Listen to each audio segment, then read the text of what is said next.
जय माता दी दोस्तों, कैसे हैं आप सब। चलिए शुरू करते हैं आज की कहानी। यार तुम लोग चली जाओ, मैं नहीं आ सकती तुम लोगों के साथ। तुम सही कह रही हो, मैं कितनी खुश रहा करती थी, पर अब चिड़चिड़ी सी रहने लगी हूँ। मेरा मन नहीं करता अब कहीं भी जाने का।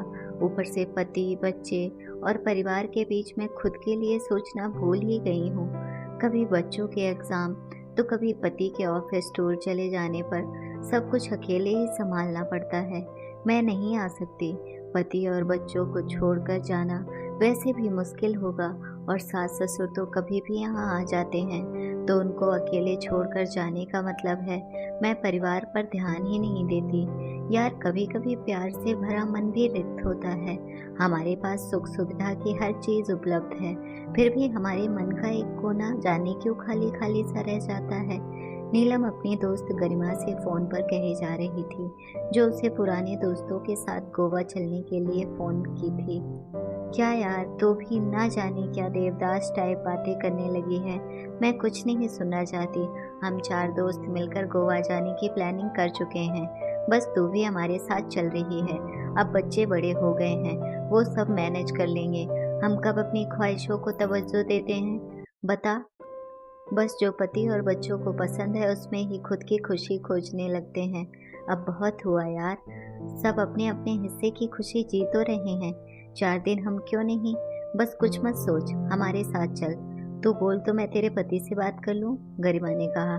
तू इतना बोल रही है तो मैं कोशिश करती हूँ।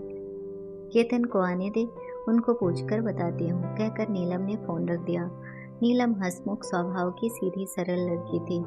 पति और 2 वयस्क होते बच्चों की माँ, अपनी जिम्मेदारी निभाते निभाते वो अपने लिए जीना भूल सी गई थी।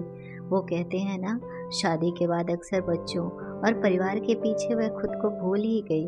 यही हाल नीलम का हो रखा था। शायद हम औरतों के हिस्से में खुशी हमेशा दूसरों के साथ ही बांध कर आती है। बस घर गृहस्थी संभालते संभालते खुद को कभी ना ढंग से संवारने का सोचती, ना अपनी पसंद का खाने का। फिर अब 45 की उम्र में आते आते उसका ऐसा विरक्त मन केतन को भी कभी कभी परेशान कर देता था। वो बहुत बार पूछ चुके थे, क्या बात है नीलम, तुम यूं हमेशा काम में ही क्यों लगी रहती हो। कभी कभी तो समझ ही नहीं आता तुम्हें क्या चाहिए। नीलम आज केतन के आने से पहले रात के खाने की तैयारी कर ली थी, ताकि शाम की चाय के साथ गरिमा की बात रख सके। केतन आज थोड़ी देर से आए, काम का बोझ और थकान चेहरे पर दिख रही थी। खैर चाय के साथ नीलम हिम्मत करके गोवा जाने की बात रख दी। अकेली 4 औरतें मिलकर गोवा जाने का सोच रही हो, दिमाग खराब तो नहीं हो गया तुम्हारा। ये सब सोच लेना अमीर घरों की औरतों के होते हैं, हम जैसे लोग अकेली औरत को गोवा नहीं भेजते। ये सब तुमने सोचा भी कैसे, केतन ने तैश में आकर बोला। नीलम चुप हो गई। दूर अब कमरों में बैठे बच्चे ने भी दोनों की बातें सुनी। कुछ देर बाद नीलम रसोई में जाकर रोटियां सेकने लगी और केतन टीवी देखने में व्यस्त हो गए। नीलम की बेटी पीहू 20 साल की हो गई थी और बेटा साहिल 17 साल का, मतलब दोनों ही समझदार हो गए थे। दोनों नीलम को बुलाकर अपने कमरे में ले गए और पूछे, माँ आप जाना चाहती हो?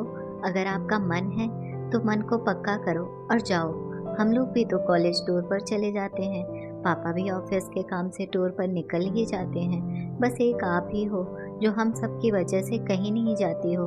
हम पापा से बात करते हैं, हमें मना नहीं कर पाएंगे। बस आप गरिमा आंटी के साथ जाओ और एंजॉय करो, कहकर दोनों नीलम के जवाब का इंतजार करने लगे। रहने दो बेटा, पापा को कभी पसंद नहीं आएगा। मैं वैसे भी कभी उनके बिना कहीं नहीं गई हूँ, तो अब इस उम्र में कैसे जा सकती हूँ। बात को यहीं खत्म करके मुझे नहीं जाना है, कहकर उदास होकर नीलम ने कहा। बच्चों ने बिना नीलम को बताए किसी तरह पापा को बहुत समझाया, तो वो हाँ कर दिए। नीलम को जब पता चला उसे आश्चर्य भी हुआ और खुशी भी। जाने से पहले पीहू ने मम्मी के लिए अच्छी अच्छी ड्रेसेस ला दी और प्रॉमिस लिया कि ये गोवा जाकर ही देखना। नीलम ने खाने पीने का लगभग सामान तैयार कर दिया था, ताकि किसी को कोई दिक्कत ना हो। काम वाले को भी सब समझा दिया था। वो इतने दिन खाने की जिम्मेदारी भी उठा ली थी, पर नीलम को थोड़ा संशय भी था। पहली बार ऐसे परिवार को छोड़कर जाने का सोच रही थी। केतन नीलम के जाने से खुश नहीं थे, पर बच्चों के सामने कभी कभी एक बाप भी हार मान लेता है। जब वो बात अपनी माँ की करने लगे तो नीलम 4 दिन गोवा में दोस्तों के साथ बहुत खुश नजर आ रही थी। बच्चों को हर बात फोन करके बताया करती थी। केतन से बात करने की उसकी हिम्मत नहीं हो रही थी। नीलम ने ये 4 दिन अपनी ख्वाहिशों के साथ जिया और उसके चेहरे की चमक बता रही थी कि कभी कभी खुद के लिए भी खुश रहना जरूरी है। तभी हम प्यार से परिपूर्ण हो सकते हैं, तन से भी और मन से भी। घर आकर नीलम में बहुत बदलाव आ गया था। वो अब खुश रहने लगी थी, खुद को संवारने लगी थी। वो असर उस ड्रेस का था जो पीहू ने दिया था, जिसको पहनकर नीलम को एहसास हुआ कि उम्र कोई भी हो, आपको जिसमें खुशी मिलती है वही करो। केतन भी अब नीलम के बदले रूप से हैरान था। अब नीलम के अंदर कोई कोना रिक्त नहीं रहा था। अब वो प्यार से परिपूर्ण हो गया था। खुद से भी प्यार करना जरूरी है, थोड़ा बदलाव करना जरूरी है। एक ही ढर्रे पर चलते चलते इंसान ऊब जाता है।